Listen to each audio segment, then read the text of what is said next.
We're here with Josie and Jarrod, who you all at home have seen before if you've been watching us for a while. So, introduce yourselves and the role you play in the bands you normally play with. I'm Josie. I play drums in Tequila Mockingbird. Yeah. And I'm Jarrod, drummer from Massive. Yep.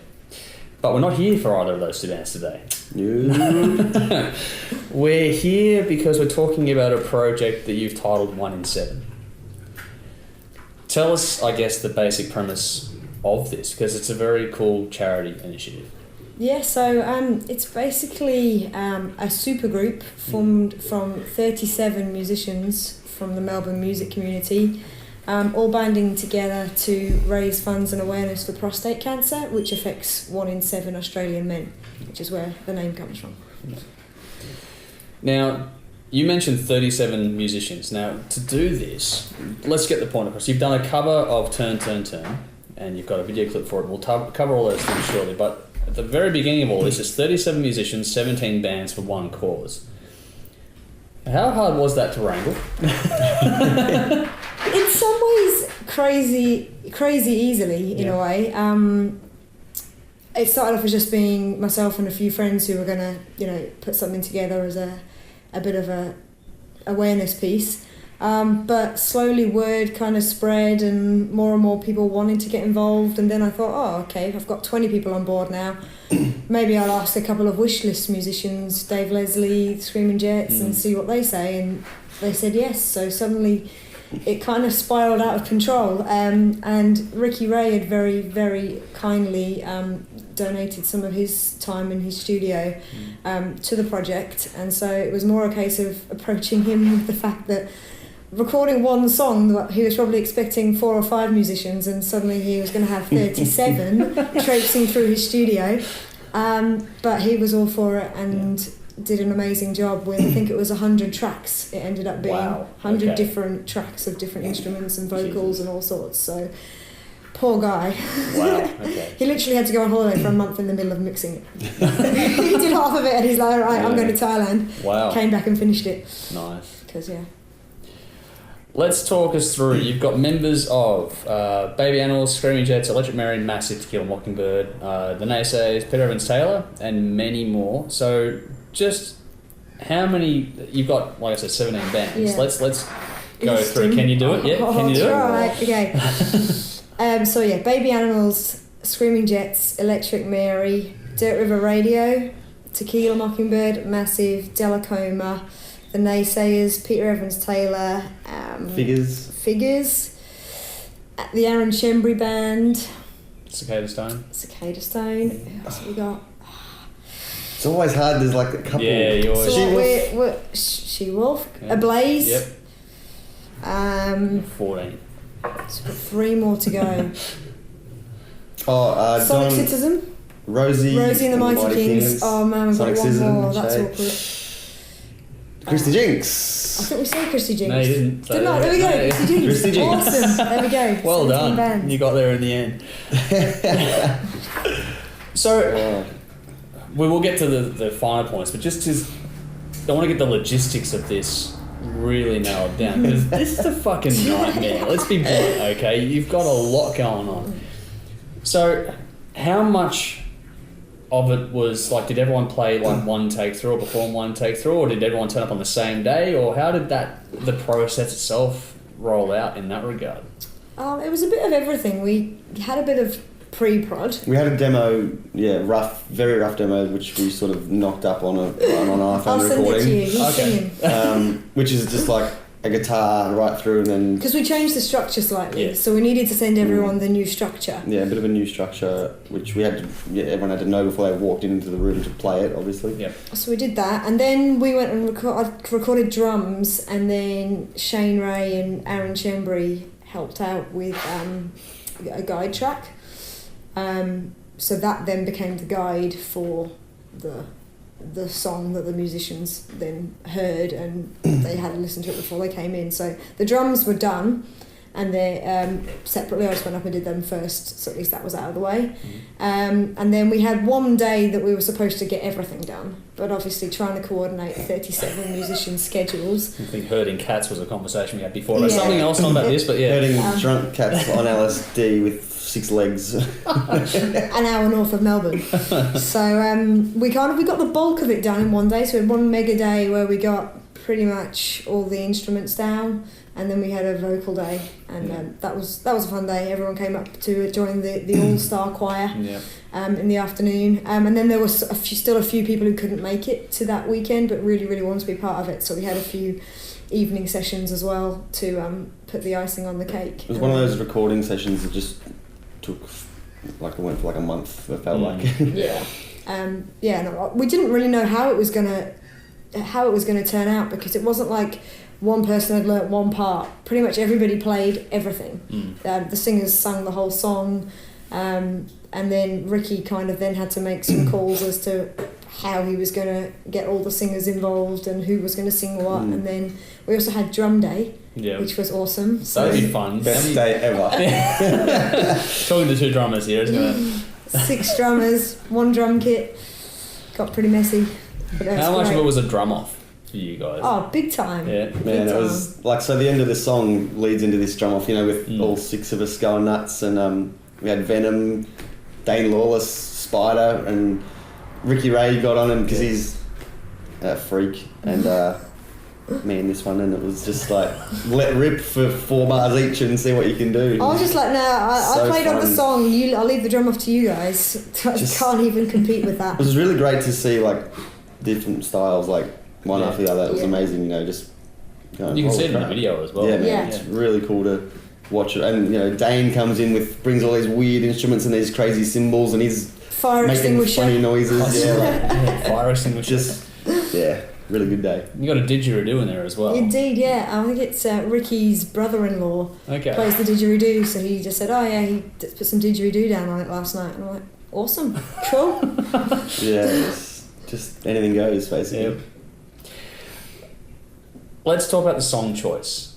You've gone with Turn, Turn, Turn for Pete Seeger, who wrote it for the Byrds. So what made you go with that song? I think the original thought was that they actually played that song at my dad's funeral, and I remember at the time thinking, this is a fantastic song. The lyrics are just amazing, whether you're religious or you're not, just really kind of poignant, and a song for the times, I reckon, you know, whether it's referring to cancer or to just the crazy world we live in at the moment. And I guess the aim of the whole project was to bring people together and to raise awareness, and I think the song kind of really ties in with that whole spirit. And obviously it's pretty catchy, upbeat, family friendly, and it hadn't actually really been covered or rocked up ever that I'm aware of, so I thought, here's a song for the butcher. It certainly has now. So how much of a change did you have to make to the arrangement of the song originally? How hard was that process to go through? I think we were just listening to the original version, and then a few other people had covered it like acoustically at on YouTube videos, and we sort of took a few ideas from all of them and made, like, that's why it's got that slow intro with Rusty just singing, and then it kind of kicks in with Josie, and it just kind of was a mashup and like bit of a... It was always going to go rocky, let's face it, with that bunch on board. We didn't want to do a straight cover of the Byrds version. What's the point? Totally pointless, because that version's already brilliant. Yeah. So we had to make it our own in some way. It was... Yeah, we didn't really know how it was going to come out, to be honest. When we went in, we kind of had a very, very dodgy bit of pre-prod, and you've got some of the best brains in the business. Yeah. We had to make sure we kept a 12-string electric for that jangly, so Leslie brought that in, and that was killer. So as long as we had that, didn't matter what else we did. Yeah, and I think Peter Evans Taylor recorded those gospel vocals at the beginning. Like, again, it was just something she did when she was up at the studio sometime in between all of this. Yeah. And I just came in, and next time I was in the studio, suddenly there was a gospel choir at the beginning. And it was like, awesome. And then obviously Rusty Brown did an amazing job. He was the first kind of singer to go in and lay the whole thing down. for everyone else to then sing over and Yeah. you know, Get the harmonies nailed. he was kind of the basis for it, like vocally. The Godfather. Yeah. And then and then everyone came in and worked around that. But So how do you feel now that you've heard it back? I'm absolutely stoked with how it came out. Like, to have all those people involved and it just, you know, somehow all pull together and work and, you know, hopefully do what it's supposed to do, which is to get a message out to as many people as possible. You know, I wanted it to be fairly listenable because I wanted it to get out to as many people as possible, not just the hard rock community, because this is something that affects people everywhere. So hats off massively to everyone involved and to Ricky for actually managing to put it all together into something that I think works and is a bit different and fun to listen to and fun to watch. We'll get to the video shortly, but let's just go back to the basis of this, where it all comes from. This is all about prostate cancer, and as you said, it affects 1 in 7 men, and you've got a reference in the press release about how it's so simply detected, especially with the blood tests these days, which I've got to be honest, I wasn't even sure it was a blood test. I thought it was still a whole finger up the arse kind of thing. So, you know, that's the whole point of this. Yeah, no, well, so walk us through, because to be blunt, you lost your father to this, and it's one of those ones where you hear all the time. One of the things I do know about is if it's caught early, it's really treatable. Yeah. So walk us through, I guess, a bit of that process and what you've learnt coming out of the other side. So prostate cancer is one of the most common cancers. It affects 1 in 7 men, which, if you think how many people are involved in this project alone, you know, do the numbers. And if you catch it early, it's one of the most survivable cancers there is. If you get it in its earlier stages, 92% survive past 5 years, which is a pretty decent figure for cancer. And a lot of people, I think it doesn't have many symptoms, and that's the problem. A lot of the symptoms, it's an age-related disease, and a lot of the symptoms are just similar to old age, I guess, or getting on in life. So it's not like one day you might just wake up with something that suddenly feels very wrong.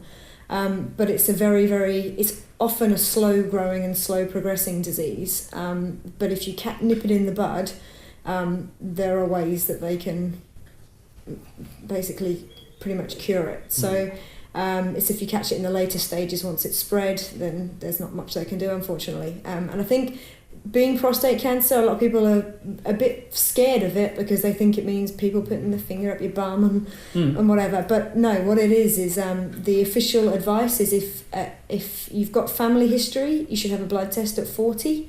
And if you don't have family history, it's good practice for everyone at the age of 50 to go and get a blood test, just a health checkup, because there are warning signs that appear in your blood many years before you might get any symptoms that you might even notice or bother to go to the doctor about. And if they catch it at that stage, the chances of you making a full recovery are so much greater. And with it being something that affects so many people, I think I never knew any of these facts. You know, most people don't know these facts, but with it affecting, you know, more than 10% of the population of males in the world, you'd think that, you know, this should be out there as common knowledge. So I guess this was just kind of a way of spreading the word, and, you know, I could put a Facebook post up and a few people will read it, but hopefully this gets to more people and helps get the message out. And, you know, music's the best way to heal in some ways as well. So from that side of things, it's been really good. Well, for what it's worth, just from me, I admire the fact you've actually gone out and done something and not just made a Facebook post, because that's the easy way out, versus you've actually gone and put this together. So it's a credit to you and the people that you've worked with to get this out there. So just well done. Well, thank you. Whatever that's worth to you. So. Thank you. It's definitely been a huge team effort. And, you know, obviously I had a personal reason behind it. Yeah. Many of the people involved did as well, because it was actually surprising when you go to people and say, I'm doing this for prostate cancer. So many people actually had their own story, and that was their own personal reason for wanting to be involved. But then there were heaps of people involved as well who just wanted to do it because they saw it as a good thing to do. So, yeah, a lot of goodwill and generosity amongst the Melbourne music community. On a more personal note, I don't know when the timeline was for your father passing and all that sort of stuff, but does doing a project like this help you to sort of heal or progress past for you as a person, do you think? Or definitely, yeah. So he passed in February, and we were kind of on tour at the time, and it was all a bit hectic. But it's been really nice to kind of take a bit of a step back and have time to put something together and try and do something with something that I love, I guess for the people that I love. And I know, for example, my mum loved this, and yeah, it's good. You know, it's been a really crap start to the year, so it's been good to try and make something positive out of it. I'm sorry, I wasn't trying to get you. I'm sorry. No, you're fine. I think it's, for what it's worth, for the people watching this, it's important to see the emotional side of it, because that's going to hit home and hopefully get the message across as well. I hope so. Like, you know, we've all got dads. You know, well, the lucky ones of us still have dads, but we've all had a dad, or we've all got men in our lives that we care about. And I think, you know, it doesn't have to be a big deal. It can be literally just look after yourself. If not for you, but for your family. Go and get these health checks. You know, I think it's the Wellman check at age 50 that they recommend. And I know a lot of people hate doctors. I hate going to the doctor, and you put it off and you put it off. But you know, I guess it's not till you see something like this happen in front of you that you think, oh, do you know what? Best case scenario, I'm fine, and I've wasted half an hour of my day. Worst case scenario, I've found something and that would have happened anyway, but it would have been a lot worse when I'd found it. This isn't going to, you know, make your life worse by doing it. It's going to either give you absolute peace of mind and reassurance, or it's going to maybe break the news to you earlier than you maybe wanted to hear it, but it's still news that would come to you, so you might as well catch it early when it's a case of how do I fix this, not how do I deal with this. And that's the overall point, because the point of this is to raise awareness to get it early as opposed to getting it late. 100%. So for anyone watching out there, get onto it, don't be a dick about it. Just, I think there's a trend, I don't know what it is now, there's another saying that they talk about, it's something called man up, while a dog loses his stomach over there, but it's something called man up, and they actually encourage you to go to the doctor to get these things, like you're talking about, checked, because I haven't had the same experience as you, but there's people in my family that have gone from things that have been caught much, much sooner, and because they just don't do the right thing. So that's the overall fundamental arc here, is that it's not a finger up the arse, guys. Seriously, you can get away with that now. It's a blood test, and if you know, leaving it longer doesn't help anything. Like my dad, the first warning sign he had was his leg was swollen. His leg was really, really swollen, and he was a smoker. So I think he went to the doctor and they said it was DVT and gave him stuff for DVT. And it was only about 2 months later, when his leg was still swollen, that he went back and said, look, this hasn't done anything, that they then started looking into it in more detail. So, you know, it could be a pretty random thing that kind of gives you the clue that you need to go and see the doctor. Whereas if he hadn't done those checkups, you might have found out about it 10 years ago, because people can live with it for years and years, and it's a case of whether you catch it at the beginning or at the end when it's too late to do anything. I'll stop putting you through the ringer. So good. Let's talk about the video itself, because that's just been released, and we're going to play this after this interview as well. So the video was put together by Strongman Productions. Correct, yep. Yeah, so I guess that'd be a shitload of footage kicking around from that day. There is. So what was that experience like? How many cameras, how many hours of footage? And then what was the stuff that didn't make the final? Is there any good stories in that? Because you got some characters here. I know there was some stories behind the scenes of that. We had... I think there were 3 cameras, and then there was also iPhones as well, because obviously with it being done over such, you know, so many different days, we had the film crew, which was Rom and Dan and Andrew, there for most of the 2 main days, but then we had to get the rest on iPhones, which are actually pretty good at that. Watch the clip and see if you can spot the iPhone bits versus the $1,000 camera bits. I did not envy Dan with the task of having to... I don't either.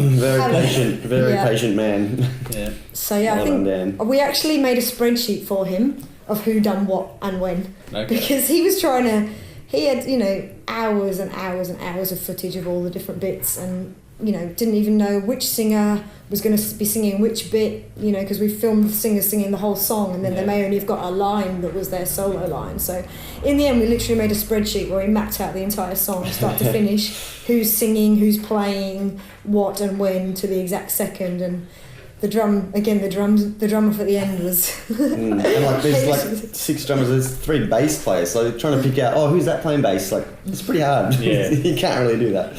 Especially if they're not somebody you know well either. Well, that's right. Except Dan knew a few of the people involved, but, you know, a lot of new faces. So in the end, we gave him the spreadsheet, and then he sent us through a first cut of the video, and we went round and finished it all off with him. But he did an amazing job. I think he just kind of knew what he was looking for and when. And we had this awesome drone footage as well. Spider from Electric Mary brought his drone up, which I wasn't expecting. He just turned up with a drone and started flying it around. So nice. that was awesome. So Dan had a pretty good idea of what he wanted to go where, and I guess because there were so many people involved, he just could basically find that footage, that person singing there, put that in, and yeah. Everyone gets their 2 seconds. Yeah. 2 seconds worth. No, it's done well. You do get a comprehension of just how big the project was, especially with the choir part as well. How was that particular part? Is that just everyone just in a room with one mic in the room? Yep, that's all it was. Yep. So that was fun because the words, for such a simple sounding song, it's not until you actually try and record it you realise it's quite complicated. We had a lot of quite heated arguments over which bit was actually the verse and which was the chorus. There were 2 camps, because I think the chorus changes words every time. The bit that the kind of upbeat bit that lifts the song, to me that's the chorus. The time to live, the time to die bit, I think is the chorus as well. But then Rusty was saying that to everything, turn is the chorus. Because the words stay the same. Yeah. So. And it says turn. So it's kind of... And it's, the name of the song. So... We were having a few arguments about what was what, and then when had the choir come up and sing, and deciding which words to sing and how we phrased them. So for 10 when there's seconds, 30 of you in there doing that, it's good fun, How you doing? Trying to all agree on something. What are you doing, Fred? Yes, so for those that are asking, Fred's still here. Yeah, Fred's definitely here. Yes, he's definitely here. Alright, Fred, you're just going to go to sleep on me. He's like, I want attention. Yeah, and he's going to move the entire table to get it, clearly, aren't you? Silly. Alright. So far, you've had actually a pretty good shot at the publicity side of this. I mean, we're early in the cycle. Yeah. We're going to be airing this really quickly as well, but the flip side is that so far it's going all right. So how does it feel to get the support behind the project, including Fred? It's been awesome. Like I think the fact that it is a cause that affects so many people, directly or indirectly, the fact that we had some amazingly talented individuals involved, and the fact that the actual song came out really well. I think people have just wanted to get on board and really push it. So we've had a lot of support over here from Triple M, Music Feeds, The Music, and over in the UK, Duff Press, who helped my band out over there. They've sent it out to all their contacts over there as well. I guess it's an easy sell because it's I think once you hear it and see it, you can't help but want to share it, because it's just such a good time, and you want to show everyone you know, because you got to see this. Like, how often do you get all those bands in one video in one song together? It's a monumental task, and it's a good thing that's going on. So it's all for a good cause. That's the important part of it overall. It's also been charting. Oh, yes. So far the song's been charting. So how does been that... out for 2 days? Or... Yeah. So there are some people making it a bit of a tongue-in-cheek joke, I guess, to make it try and get to as close number 1 for Christmas as possible. That's my mum. That's my mum. I've seen the posts. No, it's all good. She's a bit excited. But it's actually in the charts. It's gone pretty much bang straight away. So how does that make you feel? That's awesome, because we did it as a pre-order, which I think is key to that, so that people, because everyone needs to buy it in 1 week really for that to make it an impact. So the fact that I think it was at 2 hours after it was released on the iTunes Rock chart, which is awesome. If you look at who was next door to it, I think it was Zeppelin and Fleetwood Mac or something. So it's great. I mean, there's a lot of points to this, I guess. I mean, the main point is trying to get the word out. But if people like it for a piece of music as well, which people have been saying that as the feedback, that they'd have supported it anyway because it was a charity song. But the fact that it's something that they are very, very happy to get behind and share around because they think it's a lovely piece of music that they want people to hear, that's awesome. Now, how can people help and support this? Because you can, obviously, like you said, you can buy the single now, but you've also, I think, got a crowdfunding page set up for this, and there's other things you can do as well. So how can people get involved with supporting the charity argument of this, which is to raise funds to get the awareness and research and testing and all those things done? So if you visit the website, which is www.oneinseven.com.au, so that's spelled out as words, 1 in 7, not numbers, there's all the information on there. So all proceeds from all the downloads, etc., all going straight to the charities involved. But we've also got a possible because, let's face it, digital royalties are pretty pitiful these days. So in order to make a bit of a splash, we've got limited edition vinyl, T-shirts, and we've also put together a compilation album featuring many of the bands that are involved on the track. So that's all available via the Possible page. There's a link to that on the website. But yeah, that's if you'd like to make a donation or purchase one of these goodie bags, then they're all available there. At the end of it all, what do you really hope is the outcome of the project? To be honest, it's already happened for me. Like the fact that we got all these people involved to make a piece of music to help get the word out there. And so far, I think it's had about 1,500 views on YouTube. So that's 1,500 people who've seen this, and probably, hopefully, 1,500 people who now know the stats behind prostate cancer who didn't before. So that in itself is kind of what I was trying to do. Obviously, 1,500 would be better if it was 15,000 or 150,000. But at the end of the day, it's only 2 days old, though. Exactly. Yeah, plenty of time. So the aim was to raise awareness, and awareness has been raised. And I'd like to raise as much awareness with it as possible. And people have been awesome at sharing the news and getting the word out there. So hopefully it just goes on and on from here. And yeah, my mum is pretty serious about trying to get it to Christmas #1. But, is there any way we can make that happen or not? Just share it. Share the shit out of it. Yeah. Who knows? I don't know. People hopefully like the song and want to share it for that reason as much as for the cause that it's supporting. And it might even save a couple of people's lives. Well, that's the hope, I think, Yeah. ultimately, yeah. And if it makes one person go and get a blood test when they're 50, who wouldn't have bothered otherwise, then it's kind of been worthwhile.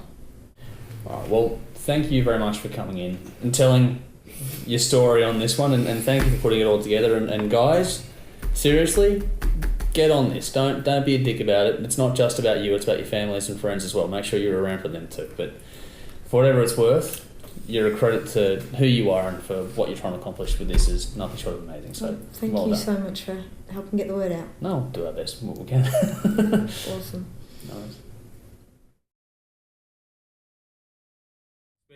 Nice.